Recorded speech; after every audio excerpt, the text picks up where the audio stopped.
Oi pessoal, tudo bem? A gente voltou para mais uma aula de dinâmica e hoje a gente vai falar de novo sobre impulso de uma força. Bom, você está vendo no vídeo ali atrás uma pessoa dando uma raquetada numa bolinha de tênis. O que acontece? A raquete ela fica em contato com a bolinha durante um certo tempo e nesse super slow motion que eu estou te mostrando ali, você percebe inclusive a deformação que a raquete faz na bolinha, a bolinha chega a ficar pequenininha ali e depois ela sai com uma certa velocidade.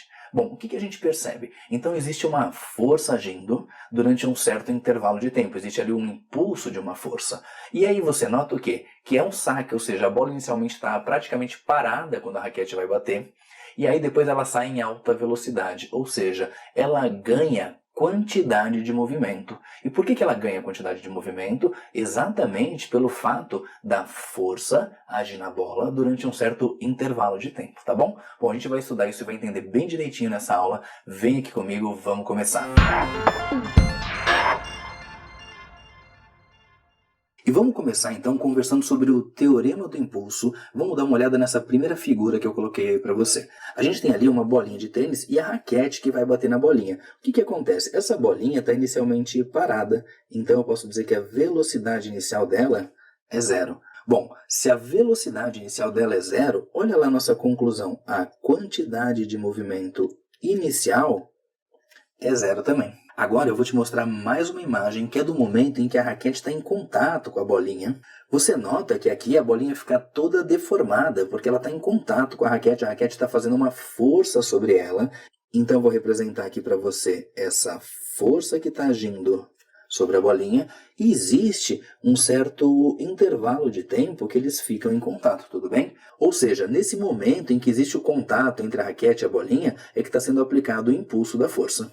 E agora, nessa última imagem que eu te mostrei, a bolinha não está mais parada, ela já está se deslocando ali para a direita, ela tem uma certa velocidade. E se ela tem velocidade, ela tem aqui também uma quantidade de movimento. Então a gente pode anotar o seguinte, que essa primeira condição é a condição antes da bolinha receber o impulso. Essa condição aqui do meio é a condição em que ela está recebendo o impulso. E aqui na direita é a condição onde eu tenho a bolinha depois de ter recebido o impulso dessa força, tudo bem? Agora o que acontece? Antes de bater com a raquete na bolinha, eu posso dizer que a bolinha não tinha quantidade de movimento. Agora, depois de ter batido, ela passou a ter quantidade de movimento. Agora, vamos trabalhar com uma dedução de equação para a gente poder entender isso bem certinho. Geralmente eu não faço as deduções para você, mas essa acrescenta bastante no entendimento. Vamos considerar que essa força tenha sido uma força constante. Então a gente sabe que impulso é igual a força vezes intervalo de tempo. Eu vou destrinchar um pouquinho essa equação e vou dizer que impulso é igual a força vezes intervalo de tempo, só que no lugar da força eu vou aplicar a equação da segunda lei de Newton. E vou escrever para vocês que força é igual a massa vezes aceleração. Seguindo, pessoal, eu vou escrever para vocês que impulso é igual a massa vezes a aceleração vezes o intervalo de tempo. Agora, no lugar do A, eu vou colocar uma outra expressão aqui embaixo que define para a gente a aceleração.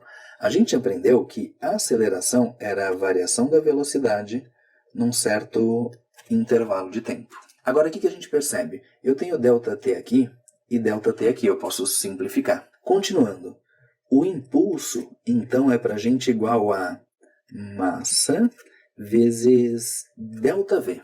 Agora, pessoal, esse delta que está aqui, delta na física é para a gente sempre uma variação, então é a variação da velocidade. Sabendo isso, eu posso escrever então para vocês que impulso é igual a massa vezes variação da velocidade, a velocidade final, menos velocidade inicial. Aí eu posso seguir escrevendo que impulso é igual a... Se a gente fizer aqui a propriedade distributiva e multiplicar massa pela velocidade final e massa pela velocidade inicial, eu tenho que impulso é igual a massa vezes velocidade final, menos massa vezes velocidade inicial. Continuando, a gente pode escrever que impulso é igual a...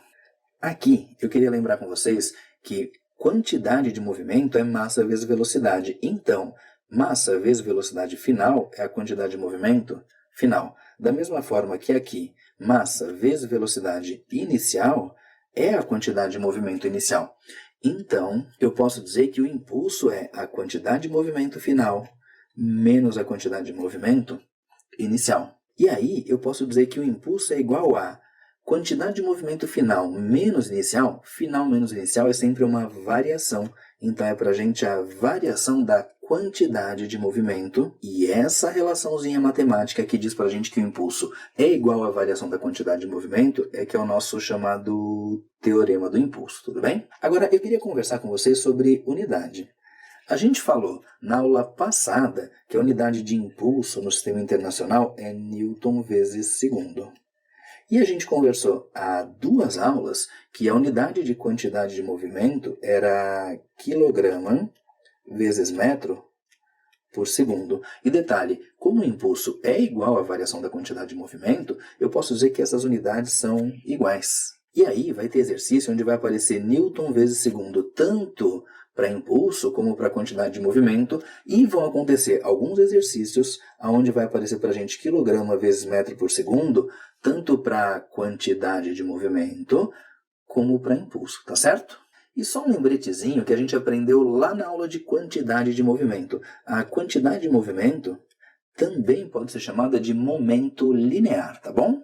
Bom, agora a gente vai usar tudo isso que a gente acabou de aprender para resolver problemas de vestibulares que costumam exigir um pouquinho mais da gente. Mas você vai ver como a gente consegue matar isso bem direitinho. Vamos dar uma olhada numa questão da Unicamp e em outra da Unesp. Exercício 1, uma questãozinha da prova da Unicamp. Beisebol é um esporte que envolve o arremesso com a mão de uma bola de 140 gramas de massa na direção de outro jogador, que irá rebatê-la com um taco sólido. Considere que, em um arremesso, o módulo da velocidade da bola chegou a 162 km por hora, imediatamente após deixar a mão do arremessador.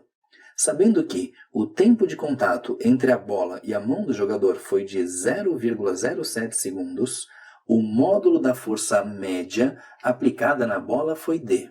Pessoal, vamos destacar então algumas informações importantes. Olha só, a massa da bola é de 140 gramas, que o arremesso foi a 162 km por hora, que o tempo de contato entre a bola e a mão foi de 0,07 segundos. E ele quer saber da gente o valor da força média. Quando ele fala força média, ele está dizendo que ele quer saber para a gente o valor da força considerando como se ela fosse constante. Porque a força média é aquela força que vai gerar o mesmo impulso de uma força constante, tá certo? Pessoal, então olha só, a gente tem ali a massa, a velocidade que a bola vai sair da mão da pessoa e o intervalo de tempo em que ela fica em contato. A ideia é a seguinte, a gente tem ali uma bola e a mão da pessoa vai fazer uma força nessa bola. Essa força vai agir durante um certo intervalo de tempo e a bolinha que estava parada, ou seja, nossa velocidade inicial que é 0, vai sair para o lado com uma velocidade de 162 km por hora. E aí a gente aprendeu o quê? Que o impulso é igual à variação da quantidade de movimento, tudo bem? Nesse caso, ele não tinha quantidade de movimento no começo, então a gente vai dizer o quê? Que o impulso é igual à quantidade de movimento final menos a quantidade de movimento inicial. Poxa, Coelho, mas espera aí, você acabou de falar que ele não tinha quantidade de movimento no começo? Por que essa informação? Olha só, a gente anotou que a velocidade inicial é 0. E se a velocidade inicial é 0, como a quantidade de movimento depende da velocidade, eu vou dizer que a quantidade de movimento inicial é 0.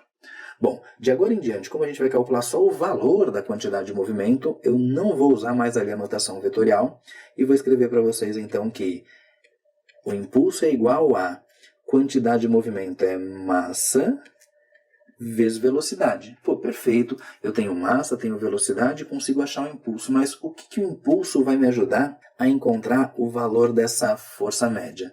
A gente também sabe que impulso é igual a força vezes intervalo de tempo. Então, como a gente pode calcular o impulso por essa relação e por essa relação, a gente pode escrever que força vezes intervalo de tempo é igual a massa vezes velocidade, tudo bem? Bom, eu quero achar o valor da força. O intervalo de tempo eu tenho que é 0,07. É igual a Massa. Dá uma olhada ali nos dados que ele passou para a gente. Ele passou que a massa é igual a 140 gramas. E eu tenho que trabalhar aqui no sistema internacional. De grama para quilograma, lembra que é só a gente dividir por 1000? Então vai ficar para a gente 0,140 quilogramas. Vou colocar para você aqui a massa 0,140. Agora, a velocidade. Dá uma olhada ali nos dados que foram passados para a gente, e a velocidade foi dada 162 km por hora. Lembra que eu tenho que transformar para metros por segundo. E a gente aprendeu lá nas aulas de cinemática que para transformar de quilômetros por hora para metros por segundo, é só a gente dividir por 3,6. E vai dar para a gente que essa velocidade é de 45 metros por segundo. Então eu vou colocar para vocês aqui 45. Aí se a gente isolar o F, a gente vai ter que F é igual a 0,140 vezes 45. E esse 0,07 que está multiplicando F vai ser escrito lá do outro lado, dividindo. Eu vou colocar para vocês 0,07. Agora olha só, eu tenho certeza que essa conta com vírgula está chata para você conseguir fazer. Então eu vou fazer o seguinte, quer ver? Ó? Eu vou escrever para vocês que F é igual a... Vou colocar o 45 aqui e vou colocar 0,140 aqui e 0,07 lá embaixo. Agora eu vou usar um truquezinho, que é o seguinte, ó, vou pegar e vou multiplicar em cima e embaixo pelo mesmo valor, porque se eu multiplicar em cima e embaixo pelo mesmo valor, eu não altero a conta. Então eu vou fazer assim, ó, vou fazer o 140, vou fazer vezes 100, e o 0,07 também vou fazer vezes 100, porque daí, repara uma coisa, ó, se a gente simplifica o 100 com 100, a resposta vai dar a mesma. Bom, mas eu não vou simplificar, porque eu quero esse 100 exatamente para facilitar a minha conta. Então, o F vai ficar igual a 0,140 vezes 100, vai dar para a gente 14. Vezes 45 dividido por 0,07 vezes 100, vai dar 7. Olha que conta mais tranquila para a gente fazer. 14 por 7 dá 2. E aí, o valor da força vai ficar igual a 2 vezes 45, 90 newtons. Esse é o valor da força média que a pessoa que vai arremessar faz sobre a bola de beisebol. Por isso, a nossa resposta é a letra B. Exercício 2. O gol da conquista do tetracampeonato pela Alemanha na Copa do Mundo de 2014 foi feito pelo jogador Götze. Nessa jogada, ele recebeu um cruzamento, matou a bola no peito, amortecendo-a e chutou de esquerda para fazer o gol.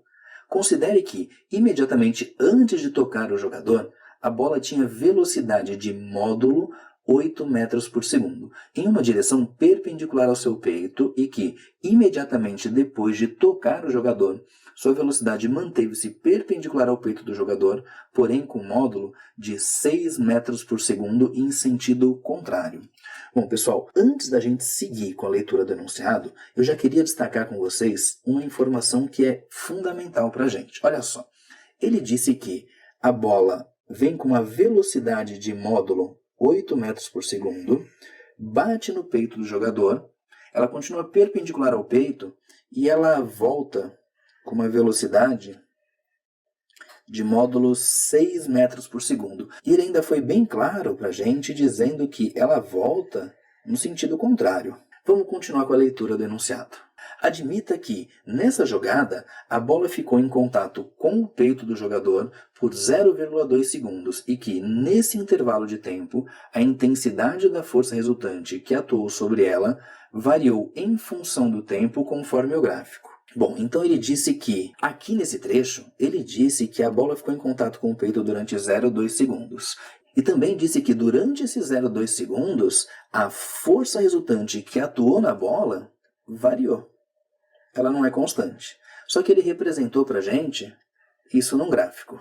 Seguindo então, pessoal, considerando a massa da bola igual a 0,4 kg, então vamos lá, a massa da bola 0,4 kg, é correto afirmar que, nessa jogada, o módulo da força resultante máxima que atuou sobre a bola indicada no gráfico por Fmax é igual em newtons a. Pessoal, dá uma olhada lá no gráfico. Ele quer descobrir essa força máxima que está aqui, tudo bem? Para isso, eu vou pegar e vou anotar para você todos os dados que a gente já destacou durante a leitura do enunciado. A gente vai fazer uma anotação que é muito importante também para poder calcular essa força máxima. Vamos lá, então. Pessoal, vamos dar uma passada aqui nos dados. Olha só.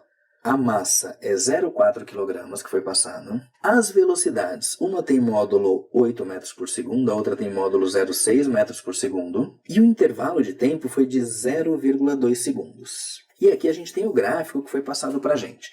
Bom, eu quero dar uma atenção especial com vocês na questão das velocidades. Vou colocar a figura de novo aqui.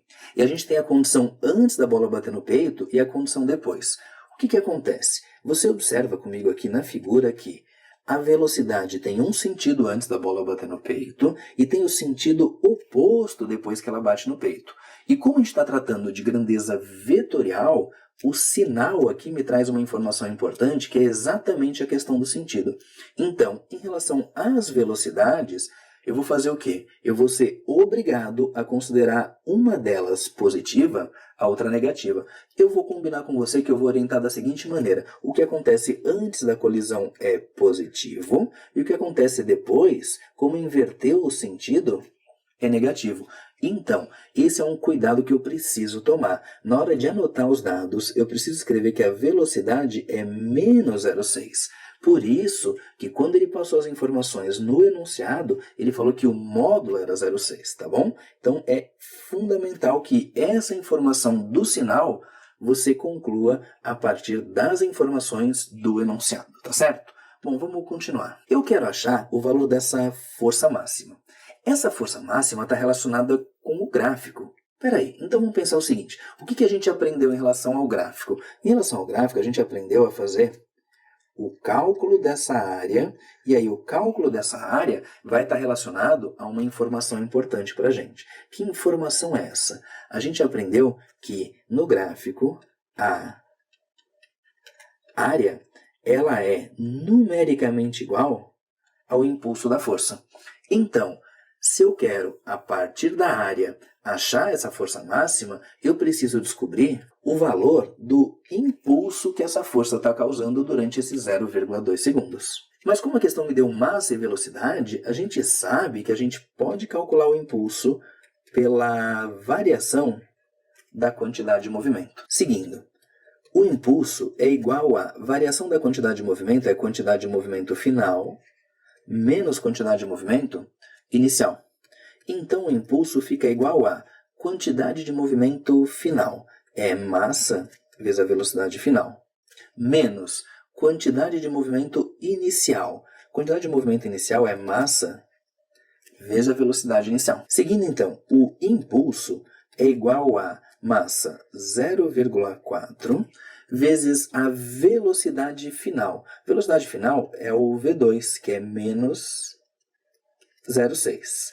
Menos a massa, que é 0,4, vezes a velocidade inicial, que é 8 metros por segundo.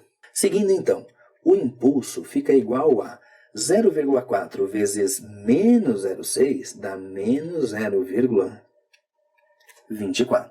Daí menos 0,4 vezes 0,8 vai dar para a gente 3,2. E com isso a gente chega que o impulso é igual a menos 0,24 menos 3,2 vai dar menos 3,44 newtons vezes segundo. Daí você deve estar olhando para esse sinal de menos e pensando, nossa, Coelho, mas que estranho, impulso negativo. É bem simplesinho a gente entender isso aí. Vamos voltar lá naquela figura onde aparece o jogador e a bola vindo, batendo no peito dele e retornando. O que acontece? A gente definiu o seguinte, que o sentido da velocidade chegando era o sentido que a gente ia chamar de positivo. Aí, logicamente, o sentido que a velocidade volta, que é o sentido contrário, foi considerado de sentido negativo. Agora, com base nisso, vamos pensar o seguinte. Para essa bola voltar, o peito da pessoa teve que fazer um impulso na bola nesse sentido que eu acabei de representar para vocês, tudo bem? E como esse sentido é o mesmo da velocidade que está voltando, eu vou dizer que o impulso vai dar negativo. Então, gente, de novo, essa questão do sinal é só para definir para onde que ele está indo, tá certo? Agora, olha só. Eu tenho o valor do impulso, quero achar a força máxima. E a gente sabe que o impulso é numericamente igual à área do gráfico. Então ficou fácil. O que eu vou fazer? No lugar do impulso, eu vou calcular a área do gráfico. E detalhe, como é um triângulo, a gente sabe que a área é igual a base vezes a altura dividido por 2. Então vamos lá, já que o impulso é calculado pela área e a área é base vezes altura sobre 2, vamos lá na figura. A base vai do 0 até o 0,2. Então eu vou dizer para vocês que a base vale 0,2. A altura do triângulo é o próprio valor da força máxima, que é quem eu quero descobrir. Então eu vou anotar para vocês aqui o F max. Isso dividido por 2, que é da própria equação, é igual a o valor do impulso menos 3,44. Agora, eu posso simplificar esse 0,2 por 2, vai dar 0,1. E esse 0,1 que está multiplicando a força máxima vai lá para o outro lado dividindo. Com isso, a gente chega que a força máxima é igual a 3,44 dividido por 0,1 e a gente ainda tem um sinal de menos aqui na frente. Aí a gente vai encontrar que a força máxima é igual a 3,44 dividido por 0,1 vai dar para a gente 34,4 newtons. E está aqui para a gente o valor da força máxima aplicada pelo peito do jogador na bola, que é o valor que a gente estava procurando. E não esquece, né? Essa questão do sinal é apenas por causa do sentido da força. O valor da força, o módulo da força está aqui, 34,4 newtons. Por isso, a nossa resposta é a letra B. Pessoal, e com isso a gente encerra essa nossa aula que a gente tratou sobre teorema do impulso. Você percebeu que é um tema que exige um pouco mais da gente e a gente precisa de um conhecimento bem completo, por isso que é muito importante que você já tenha estudado todas as aulas que a gente viu anteriormente, tá certo? Bom, a gente se vê na próxima aula. Tchau e até lá!